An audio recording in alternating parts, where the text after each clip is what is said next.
Hola niñas y niños, ¿cómo están? Qué bueno verlos nuevamente aquí en esta que es la 10ª cápsula de nuestro taller de Exploradores del Pasado del Museo de Concón. Nos estamos acercando a la recta final, pero ustedes saben que todas estas cápsulas han sido grabadas y han quedado en redes sociales.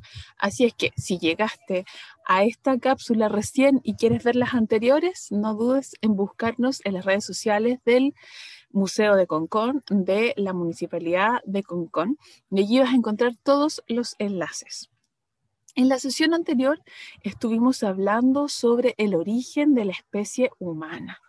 En las clases más antiguas habíamos hablado del origen de la vida y del origen de los dinosaurios y toda su historia evolutiva. La clase anterior estuvo llena de nombres extraños, difíciles, mapas. ¿Y por qué? Porque esa historia enlaza con la temática que vamos a tratar hoy, que tiene que ver con el poblamiento de América, para así acercarnos a lo que es la historia de los primeros conconinos, antes incluso que existiera Concón, a la historia de las personas que fueron los primeros habitantes de esta bella comuna en la que tú vives ahora. Así es que, sin demorarnos más, voy a compartir con ustedes las imágenes que siempre solemos revisar. Y voy a crecer un poco por acá, para recordarles también que tenemos un hashtag con el cual nos podemos comunicar a través de redes sociales, y ustedes lo pueden ver aquí abajito: Exploradores del Pasado, MSC por Museo Concón, Museo de Concón, si bien nosotros nos denominamos Museo Histórico y Arqueológico de Concón. No se olviden, ese es un buen referente porque en las colecciones del museo, que está pronto a renovarse, también toda su museografía, toda su gráfica, van a poder encontrar información sobre la prehistoria, la historia y el pasado reciente de esta bella comuna. Así es que en redes sociales, @Museo de Concón. Ahí van a encontrar nuestra página, imágenes, datos también de actividades que se realizan en torno a la cultura. Y en esa página, usando este hashtag, que ustedes le pueden pedir ayuda a sus abuelos, a sus papás, tíos, hermanos mayores, lo escriben y gracias a él nos pueden enviar imágenes, nos pueden enviar preguntas, sugerencias, comentarios. Nosotros felices de recibir esa interacción con ustedes.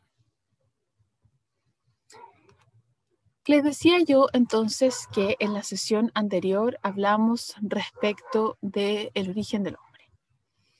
Más o menos entre los 65 millones de años, que es cuando ocurrió la extinción de la mayoría de los dinosaurios por la caída de un meteorito que generó alteraciones climáticas a nivel global en nuestro planeta, hasta más o menos unos 7 millones de años antes del presente, antes de este 2020, aunque les voy a dar un dato en particular.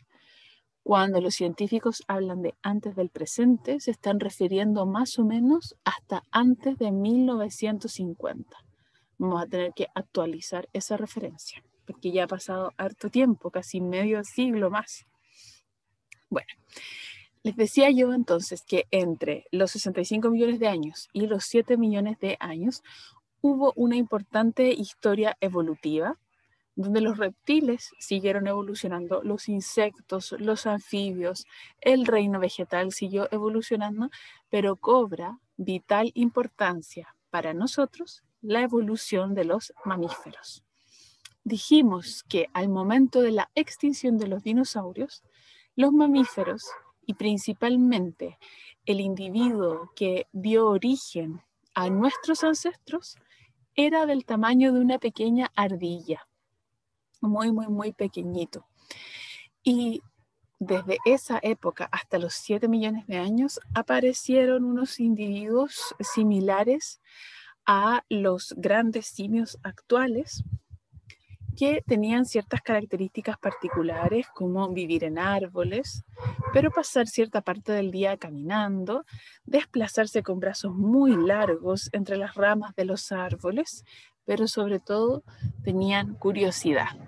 Y esa fue la clave para que esos individuos en particular, esos primates en particular, pudieran seguir una evolución que condujo al origen de la especie humana.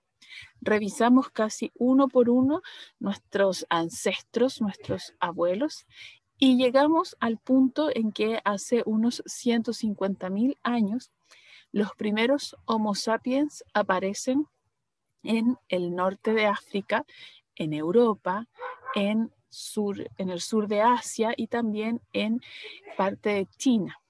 Y vamos a retomar entonces ahora en ese punto, porque desde Asia estas poblaciones de primeros humanos llegaron a nuestro continente. Existen distintas teorías para explicar cómo llegaron estos hombres y mujeres a América como continente y específicamente a Sudamérica.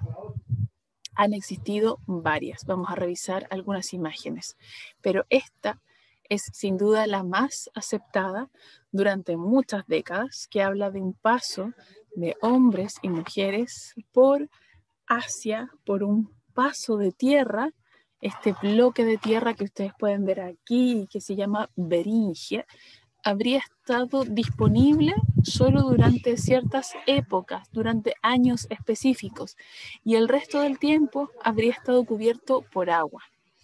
Cuando ese paso quedaba libre, quedaba expuesto, entonces seres humanos y animales lo iban atravesando a pie hasta llegar al norte de América. Les decía que esa es la teoría más aceptada respecto de cómo llegó el Homo sapiens a América. Si bien las fechas que se encuentran en los sitios arqueológicos en nuestro país precisamente debaten un poco la aceptación de esta teoría. Y lo vamos a ver. Decíamos que en esta época ya del poblamiento americano, el hombre no convivió con grandes dinosaurios, pero sí con una fauna de tamaño mayor a la que se puede ver en la actualidad, que se conoce como la megafauna y que seguramente ustedes han visto en varias películas. La vida en ese momento, estamos hablando de 100.000, 150.000 años, hasta más o menos unos 20.000 años antes del presente. En la vida cotidiana de estos grupos era una vida que se desarrollaba principalmente en cuevas, porque las cuevas brindaban abrigo, podían servir no solo de refugio, sino también de almacén de alimentos y un lugar fijo donde podían quedarse las personas más débiles, como los niños, que podían ser presa fácil de depredadores, los enfermos y los ancianos. Las mujeres adultas, estamos hablando de mayores de 15 años, que hoy día se pueden considerar adolescentes, pero en esa época ya eran adultos, y los hombres de una edad similar eran los que se desplazaban fuera de estas cuevas para buscar alimento. Posiblemente había algún encargado de mantener el fuego, estas fogatas, y algunos animales un poco más dóciles que acompañaban a estos grupos, convirtiéndose como en las primeras mascotas, en los primeros animales domesticados de los que se tiene registro.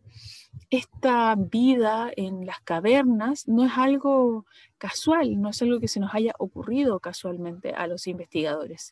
Está ampliamente reconocido porque hombres y mujeres de esta época además plasmaron imágenes del mundo que les rodeaba en estas cuevas, ya sea pintando, tallando algunas piedras, dejando incluso impresiones de sus manos.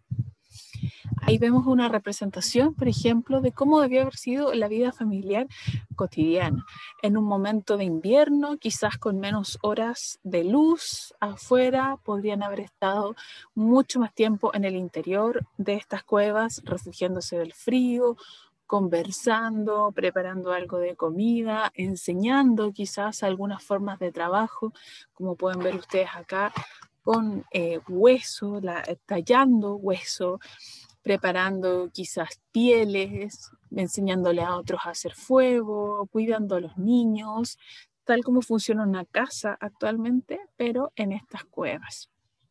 Y en sectores particulares se expresaba toda esta curiosidad y esta imaginación que se vio desde el origen de la especie humana. Algunas personas piensan que en las cuevas representaban el deseo de tener una buena casa, por ejemplo. Otros también piensan que en estos dibujos se representaban los animales que se podían encontrar alrededor, por si es que alguna otra familia, algún otro grupo familiar llegaba a estas cuevas. Se tallaban también figurillas como esta que se ve acá abajo, este hombre en primer plano, que está tallando como una mujer de caderas anchas, que sería una representación de la fertilidad, no solo de las mujeres, sino también de la madre tierra. Otras personas trabajando entonces en hacer pigmentos, tallar ciertas cosas, preparar vestimentas. O sea, era una vida bastante activa. Hace 64.000 años, miren, se registra esta pintura. Yo voy a achicar un poquito la cámara para que ustedes la puedan ver mejor. Principalmente pinturas rojas y negras eran los colores que se utilizaban en esa época, representando animales, líneas, formas geométricas y haciendo esténciles de manos y huellas. Esténcil de mano quiere decir que ellos se pintaban las manos y las pegaban, las ponían en las paredes de las cuevas. Y las huellas de manos usaban un método que se llama el estarcido. Tomaban un hueso muy fino, como una pajilla, una bombilla, ponían su mano y soplaban y la pintura quedaba alrededor de su mano. Era como un graffiti, como un decir, yo estuve aquí, pero de hace 64.000 años. Datan del periodo neandertal en Europa, o sea, miembros de nuestro linaje evolutivo que ya no viven hasta la actualidad. Es una especie extinta, el Homo neanderthalensis, pero ellos hacían arte como nosotros. Ese era el tipo de talla que se hacía. Talla quiere decir que ellos tallaban las rocas. Y aquí ustedes pueden ver un ejemplo de una herramienta de hace unos 100.000 años. La particularidad de estas herramientas es que eran multifuncionales. Si ustedes miran la parte de abajo, aquí puede servir para golpear, puede servir para romper otras piedras, puede servir para aplastar algo, y esta parte de arriba, acá, tenía que ser filosa para que pudiera cortar, para que pudiera rasgar, por ejemplo, la piel de los animales, y en caso de que ellos necesitaran defenderse, también la podían utilizar como un arma para defenderse de otras personas. Y acá pueden ver el prototipo de las Venus, ¿cierto? Mujeres de caderas anchas, de pecho grande, formas muy redondeadas que representaban, se piensa, como les decía yo, la fertilidad de la mujer y de la tierra. Este bloque, también de unos 120.000 años de antigüedad, podría ser eventualmente una forma de escritura que no se puede descifrar, pero que sí está claro que fue el intento de alguien por dejar un registro, una señal quizás, algún testimonio está allí en las cuevas en Europa. Estas imágenes de Venus con estas como trenzas nos darían una idea quizás de cómo se veían las personas de esta época. Si ustedes se fijan, una frente prominente, una nariz corta, pómulos altos y estos peinados que quizás trenzaban en esas noches en las cuevas. Las representaciones de los animales que se encontraban alrededor. Si ustedes se fijan, representaciones bastante realistas del paisaje que les rodeaba. Vemos bisontes, uros, ciervos, osos, por ejemplo, pumas, mamut, que ellos veían al salir de sus cuevas. No solo como los vemos ahora, nosotros sí los imaginamos. Y en escenas muy realistas, por ejemplo, de enfrentamientos, como pueden ver aquí al lado, ¿cierto? Como bisontes peleando, que era con lo que ellos se topaban a diario. Posiblemente dentro de estas cuevas había lugares rituales para comunicarse quizás con el más allá, lugares donde enterraban a sus muertos, también lugares donde las mujeres tenían a sus bebés. Eran como puntos especiales que comunicaban planos distintos, el más allá y el más acá. Representaciones de ballenas, miren, por acá voy a mover mi cámara, vienen de Australia. Aquí. Representaciones de ballenas y por allá representaciones de jirafas. También ahí no estamos viendo pinturas, sino que ellos rasparon las paredes para dejar esas marcas de jirafas. Y estos son el sitio Santa Bárbara en el norte de nuestro país, donde podemos ver la representación de una persona, posiblemente con algún tipo de vestimenta, acá arriba. Estaría representada su ropa, ¿cierto? Con dibujos, quizás una corona y allí algunos camélidos que quizás le pertenecían o quería tener, los andaba trayendo o a lo mejor los iba a sacrificar a los dioses. Aquí también otras imágenes del sitio Santa Bárbara en el norte de nuestro país. Camélidos adultos con sus crías. Ballenas también en el norte de nuestro país. Y estos animales un poco más imaginativos, quizás de dos cabezas, podrían estar representando quizás dos animales juntos o algún tipo de animal imaginario de esa época. Animales embarazados, por ejemplo. Y aquí estas son imágenes de arte rupestre de nuestra Patagonia chilena. Y ahí ustedes pueden ver, por ejemplo, cómo se hacían estas marcas de manos, que ya les decía yo, es como un yo estuve aquí, ¿cierto? Acompañados también de los animales que se veían. Cuando hablamos antes ya de las teorías de poblamiento, podemos resumirlas en este mapa. Nos va a tomar muy poquito tiempo, pero creo que les va a aclarar bastante el panorama. Aquí podemos ver los continentes. Aquí arriba, en rojo, la presencia de Homo sapiens, nuestra especie actual. Nosotros actualmente tenemos una denominación científica que es Homo sapiens sapiens.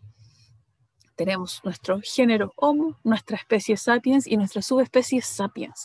Se supone que eso quiere decir que somos súper inteligentes, muy pensadores. Así es que tenemos que hacer honor a nuestro nombre científico. Bueno, lo que está representado aquí en el mapa en verde representa restos donde se han encontrado, lugares, perdón, donde se han encontrado restos de nuestros ancestros. Y en amarillo, acá arriba, está representada la presencia de neandertales, acá. Los seres que forman parte de nuestra línea evolutiva, pero que se extinguieron en algún punto de convivencia con los Homo sapiens.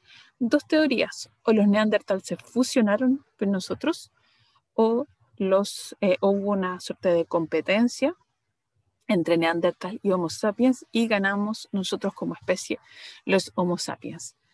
Ahora, si ustedes se fijan en las líneas rojas de este mapa, van a ver que la especie humana se origina en África, en este color rojo que vemos, y se extiende por Europa, el sur de Asia, por acá Oceanía, aquí arriba mío, y las islas del Pacífico, y se estima que hace unos 15.000 años, es la fecha más convencional, habrían estado, voy a mover nuevamente mi cámara, por aquí abajo, atravesando desde Asia hasta el continente americano y recorriendo una ruta que, si ustedes se fijan, es evidentemente costera, o sea, siguiendo la costa del Océano Pacífico. ¿Cuál habría sido la explicación de esto? Hace unos 20 a 15.000 años el planeta estaba cubierto por bloques de hielo. era la época de las glaciaciones, la era del hielo, como ustedes lo habrán visto en películas, todo congelado. Pero en ciertos años subían unos grados la temperatura en el planeta y entonces los hielos se derretían y dejaban ciertos caminos, ciertos pasos abiertos. Uno de esos pasos, aquí abajo les decía yo, el estrecho de Bering, que comunicaba Asia y América del Norte. Y también voy a correr mi cámara nuevamente.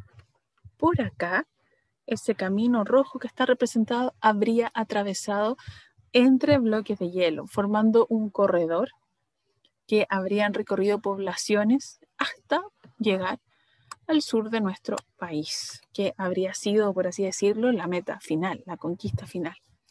Ahora, lo interesante de esto es que hay sitios en Brasil y en Chile que desafían absolutamente esta lógica y que tienen fechas de presencia humana muchísimo más tempranas que las fechas que propone esta teoría.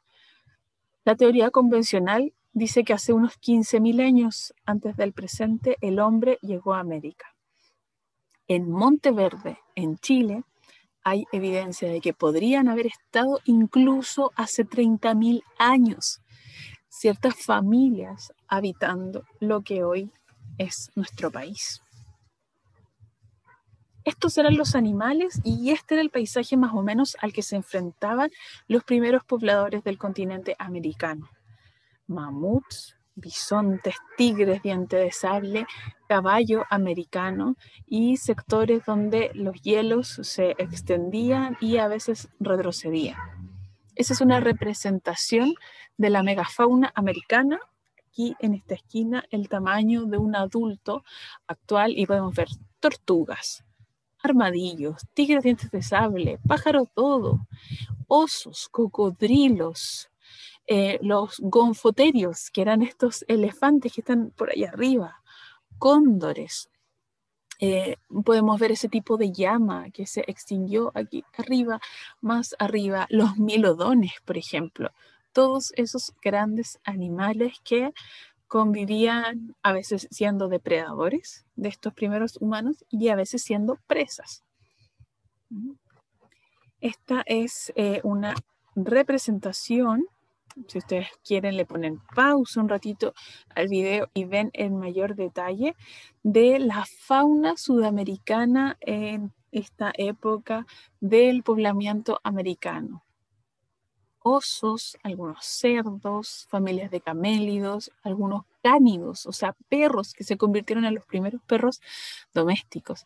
La familia de los elefantes, armadillos, puercoespines y estos milodones. Y este es el sitio de Monteverde, un sitio que desde los años 70 del siglo pasado le está generando jaqueca a los principales investigadores, arqueólogos, paleontólogos, geólogos del poblamiento americano. ¿Y por qué? Porque en este estero que ustedes pueden ver ahí, que se llama Chinchihuapi, el estero Chinchihuapi, en la localidad de Monteverde, en las cercanías de Puerto Montt, se encontraron restos paleontológicos y restos arqueológicos también. Ahí ustedes pueden ver alguna escena de la excavación. Y se fecharon.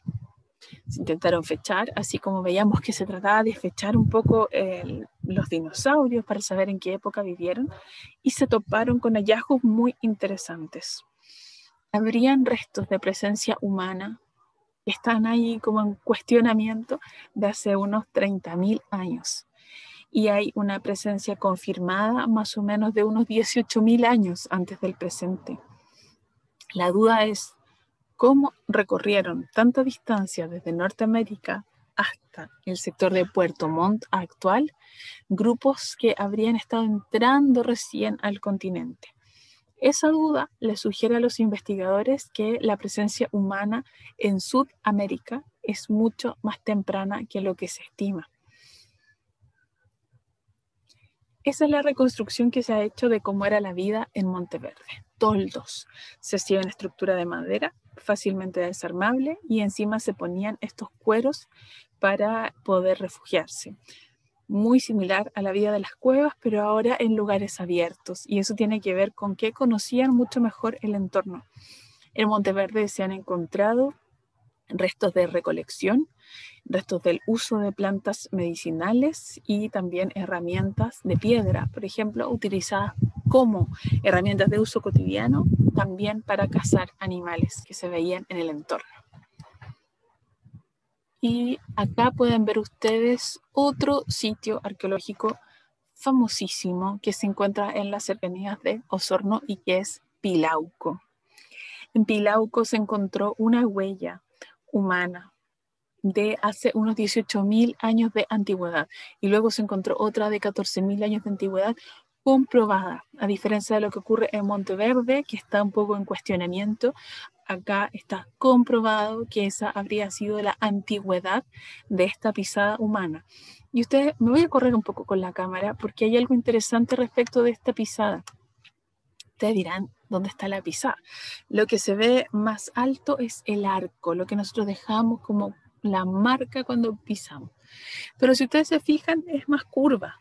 Pónganle pausa al video, vayan, mojen su pie y pónganlo en una superficie, ojalá de cemento.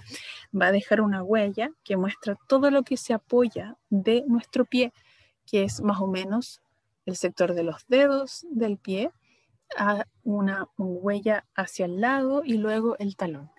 Esta es un poco distinta, porque aparentemente habrían sido grupos más antiguos, no como nosotros, pero que evolucionaron a tener una forma de caminar como nosotros. O sea, iban un escalón antes que nosotros en la evolución. Nosotros, como individuos actuales, dimos un paso más literalmente y tenemos una forma de caminar moderna. Así que hay allí una pequeña diferencia. Las herramientas que ellos utilizaban, tal como les decía yo antes, eran multifuncionales, pero ya vemos que aparecen unas puntas de proyectil más especializadas en la caza, probablemente de megafauna. Esta es la reconstrucción del paisaje que se habría hecho del sitio de Pilauco, con las plantas presentes como el maqui, por ejemplo, con gonfoterios, con caballo americano, con algún tipo de zorrillo habitando en este sector que se pueden encontrar hasta el día de hoy en esta zona de Osorno, Puerto Montt. Estamos hablando de esta época. Voy a correr nuevamente mi cámara para quedar aquí al ladito. Estamos hablando ya de esta época. Nosotros hemos recorrido desde el bloque verde, desde la época de los dinosaurios en el Mesozoico, toda esta evolución humana que vemos en rosado y en amarillo, hasta llegar a este periodo en azul, en el Holoceno. Y ahí donde vemos arribita el Pleistoceno, la época inmediatamente anterior, allí ya estaba siendo habitado Pilauco por literalmente los primeros sudamericanos, los primeros chilenos, los primeros osorninos quizás. Lo interesante es que de estos primeros habitantes de la zona habrían descendido los grupos que nosotros podemos encontrar en el resto del país.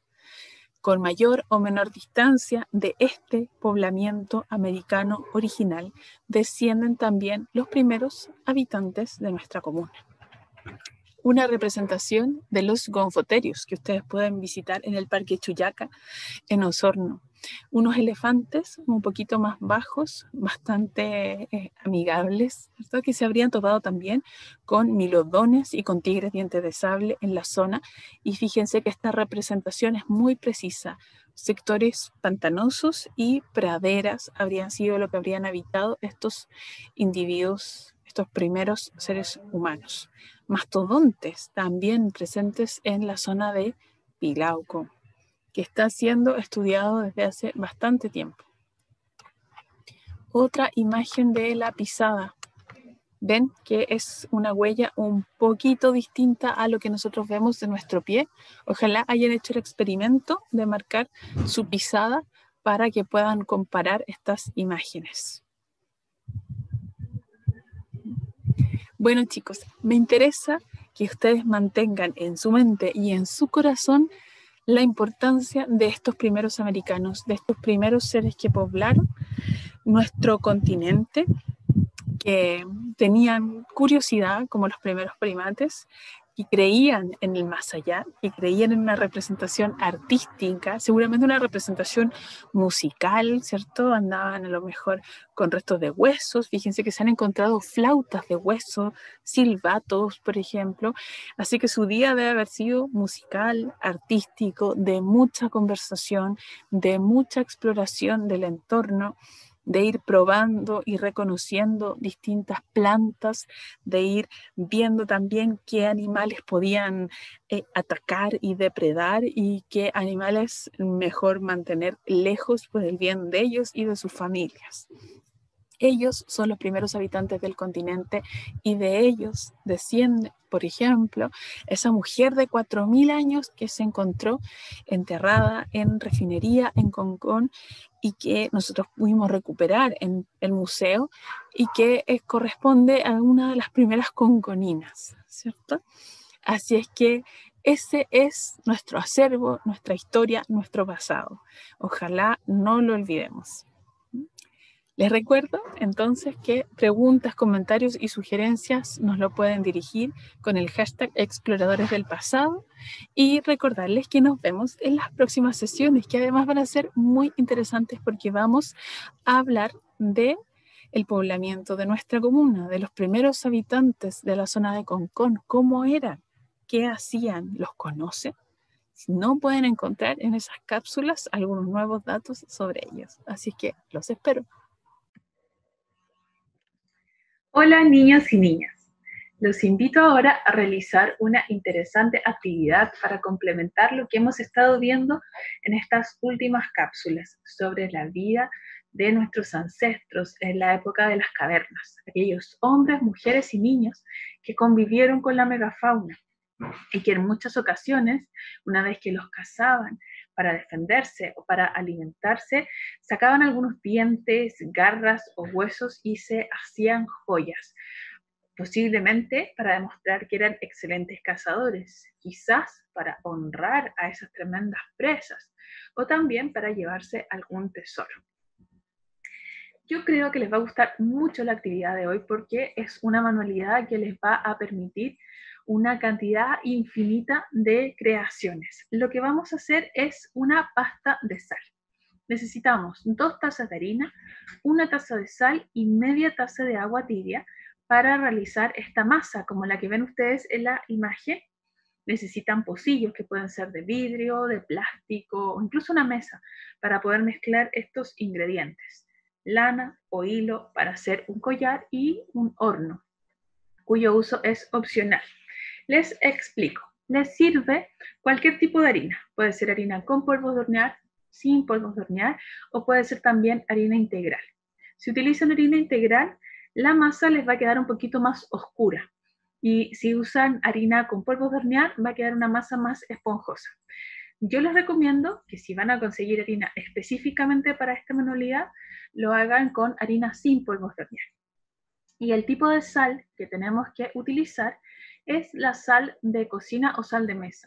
No sirve la sal de mar, sal rosada u otro tipo de sal que no esté procesada. Tiene que ser aquella que es muy blanca y muy fina.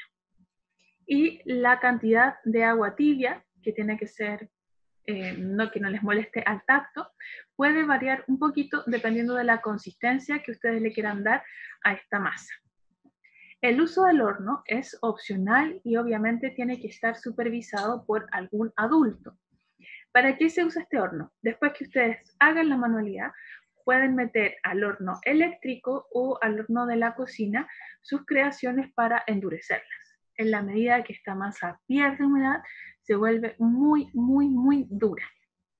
Si ustedes no quieren usar el horno, tienen que dejar reposar sus manualidades en algún lugar que no sea muy húmedo, donde puedan también incluso recibir un poquito de sol y así para que pierda humedad y entonces puedan endurecerse sus piezas. ¿No?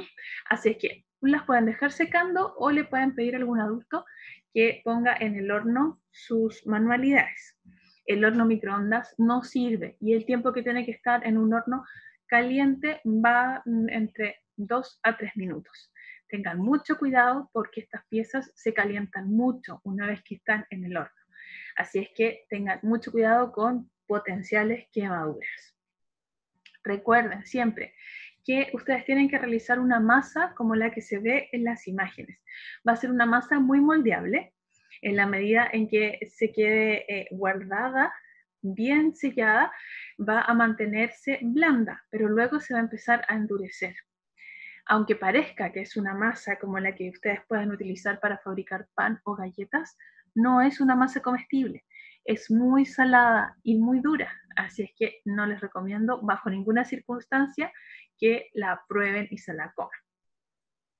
Y tampoco que hagan bromas a amigos u otros familiares como si fueran galletas. La idea de esto es que hagan un collar como el que se ve en la imagen. Aquí hicimos unas cuentas, otras creaciones que parecen huesos o dientes, como los dientes tigre de sable, y después de darle forma con las manos a estas creaciones del tamaño que queríamos, del largo que queríamos, por ejemplo, de estos dientes, con un palillo, una brocheta, la punta de un lápiz, les hicimos un agujero en el centro lo suficientemente grande como para atravesar una lana a través de él. Lo interesante de esta masa es que ustedes le pueden dar la forma que quieran y por lo tanto las posibilidades para hacer un collar como el que se ve en la imagen son prácticamente infinitas. En este collar se usó una lana de un color neutro y se dejaron sin pintar estas cuentas y huesos para darle una apariencia más rústica. Acá, por ejemplo, se usó una masa con harina integral que le da un tono café a estas creaciones y se usaron dinosaurios de plástico, de estos de juguete, para marcar huellas de dinosaurio. Acá abajo se usó un cordón más grueso y se pintaron estos discos de pasta de sal para darle también un aspecto metálico. Y acá, si ustedes no quieren hacer una joya, pueden hacer huesos de dinosaurio y jugar a que los desentierran y que son paleontólogos, poniéndolos, por ejemplo, en tierra o en arena dentro de cajas de plástico. Todas esas posibilidades nos ofrece el trabajo con la pasta de sal. Y aquí ustedes pueden ver a unos exploradores del pasado que nos visitaron en las dependencias del museo el año pasado e hicieron sus collares. Si ustedes se fijan, modelaron en pasta de sal una suerte de dientes de tiburón o de dinosaurio y acá un pendiente y le hicieron un agujero en la parte superior para atravesar una lana y entonces se lo colgaron al cuello. Aquí tenemos otro amigo que hizo un collar mucho más grande, como si fuera un buen habitante de la época de las cavernas, y se puso ahí como varios dientes de tigre, diente de sable que él había cazado. Y aquí, al lado izquierdo, ustedes pueden ver también otras variantes. Algunos pueden decorar sus cuentas, pueden parecer también conchitas, darle forma de conchitas y ponerlas entre medio, y se pueden realizar también bastantes manualidades para el hogar. Pueden hacer ustedes collares para los distintos miembros de la familia, también pueden hacer pocillos, pueden hacer distintos colgantes para la pared. Si a lo mejor no quieren usar huellas de dinosaurio, en lugar de marcar huellas de dinosaurio en estos discos, pueden poner flores, hojas, ramas y pegarle por detrás algunos correles para colgarlos de las ventanas. Se pueden hacer llaveros, lo que a ustedes se les ocurra. Los pueden pintar, les pueden poner glitter, les pueden poner entre medio incrustaciones de piedras de colores. Es infinita la posibilidad de crear que les ofrece la pasta de sal. Así es que yo los dejo invitados a que se fabriquen su propio collar de la época de las cavernas y nos lo compartan usando el hashtag Exploradores del Pasado MSC a través de las redes sociales del Museo de Concón. Búsquenos en Instagram @Museo de Concón. Y nos vemos muy pronto, Exploradores del Pasado. Que estén muy bien.